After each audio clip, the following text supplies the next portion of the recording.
आज हम चर्चा करेंगे पुनर्फु दोष या विष दोष। साउथ इंडिया में तो इसे पुनर्फु दोष कहते हैं और नॉर्थ इंडिया में इसे विष दोष कहते हैं। तो ये कैसे बनता है,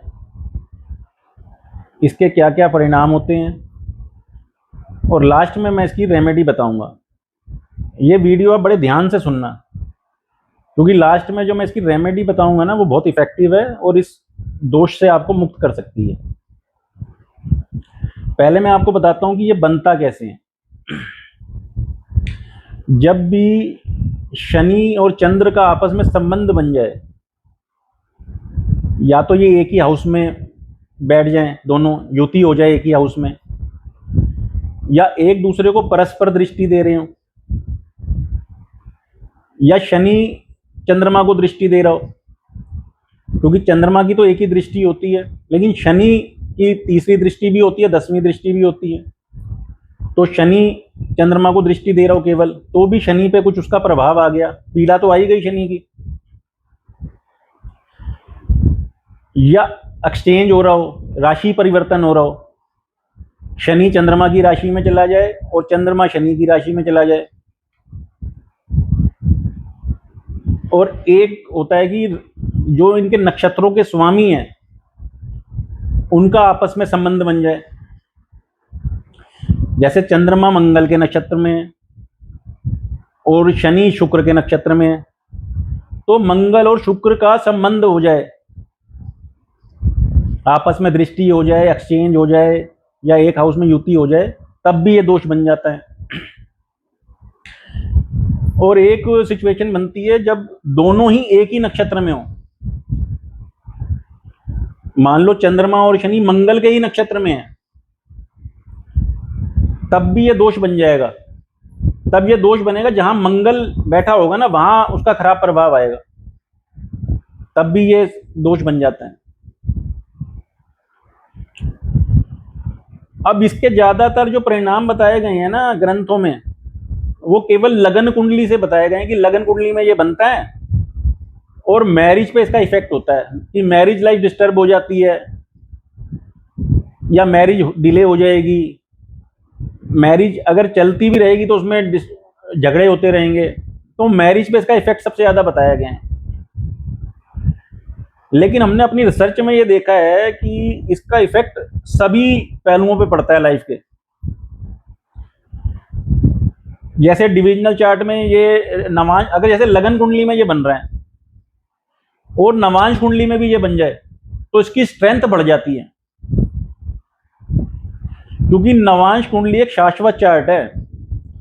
उसमें प्लैनेट्स की स्ट्रेंथ के लिए भी देखा जाता है। नवांश कुंडली को केवल विवाह के लिए नहीं देखा जाता, उसमें प्लैनेट की स्ट्रेंथ भी देखी जाती है, अच्छे बुरे दोनों। मैलेफिक प्लैनेट की भी स्ट्रेंथ देखी जाएगी और शुभ प्लैनेट की भी देखी जाएगी। तो ऐसी कोई खराब योग अगर नवांश कुंडली में बन रहा है तो उसकी स्ट्रेंथ और बढ़ गई। और लगन कुंडली के साथ ये जिस जिस डिविजनल चार्ट में बनेगा, वहां वहां पे ये भी डैमेज करेगा। अगर दशमांश D10 चार्ट में बन गया तो प्रोफेशनल लाइफ में हर्डल्स लाएगा, उसमें दिक्कतें लाएगा। तो केवल इसको मैरिज पे इसका इफेक्ट आता है ऐसा नहीं है, इसका सभी जगह इस पे इफेक्ट आता है। वो किस हाउस में बन रहा है, किस डिविजनल चार्ट में बन रहा है, ये सब एनालिसिस करना पड़ता है। जैसे लगन कुंडली में ही अगर ये दशम भाव में बन गया, तो दशम भाव हमारे प्रोफेशन का होता है, तो प्रोफेशन पे इफेक्ट डालेगा। अगर 6th हाउस में बन गया तो 6th हाउस से रिलेटेड रोग आपको दे देगा। 11th हाउस में बन गया तो इनकम पे इफेक्ट डालेगा, आपको रेगुलर इनकम में हमेशा आप स्ट्रगल करते रहोगे। तो ऐसे इसका इफेक्ट होता है। एक इसका ना कैंसिलेशन लिखा है, उसको मैं कैंसिलेशन तो नहीं कहूंगा, लेकिन उसका प्रभाव कुछ कम हो जाता है। उसमें चंद्रमा और शनि में से किसी के साथ भी अगर सूर्य का संबंध आ जाए ना, तो इसका प्रभाव काफी कम हो जाता है। और अब मैं आपको बताता हूं कि इसके लिए हम क्या रेमेडी कर सकते हैं जिसका काफी अच्छा इस पे इफेक्ट आता है। इसमें दो रेमेडी की जाती है, चंद्रमा की भी रेमेडी की जाती है और शनि की भी रेमेडी की जाती है। चंद्रमा जो है सबसे फास्ट मूविंग प्लेनेट है और शनि सबसे स्लो मूविंग प्लेनेट है। चंद्रमा जहां लगभग 30 दिन में अपने 12 राशियों को कवर कर लेते हैं, शनि को एक राशि में 2.5 साल लग जाते हैं और 12 राशियों को कवर करने में पूरे 30 साल का समय लगता है। चंद्रमा हमारे मन का कारक है और शनि न्याय का कारक है, कर्म फल दाता है। तो इनका प्रभाव जब हम पे पड़ता है, मान लो हमारे प्रोफेशन पे इसका इफेक्ट आ गया, तो उससे हमारा मन भी पीड़ित होगा, हम मानसिक रूप से भी पीड़ित हो जाएंगे। या विवाह पे आ गया तो हमारी मानसिक स्थिति खराब होगी, मैरिज लाइफ में झगड़े होंगे, डिस्टरबेंस आएगी, तो ये ऐसे पीड़ा देता है।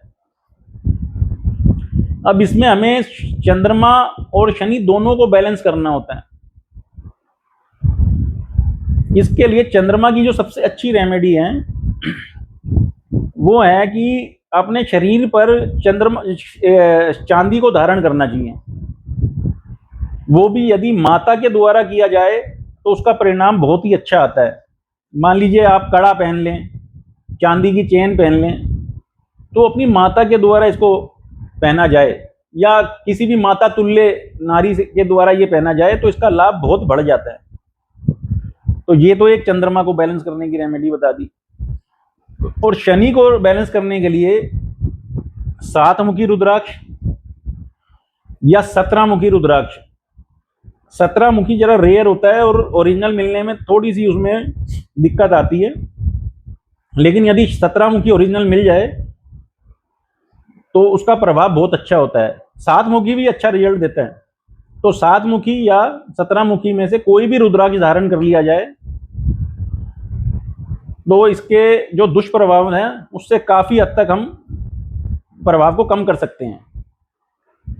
और एक यदि गौरी शंकर रुद्राक्ष आता है,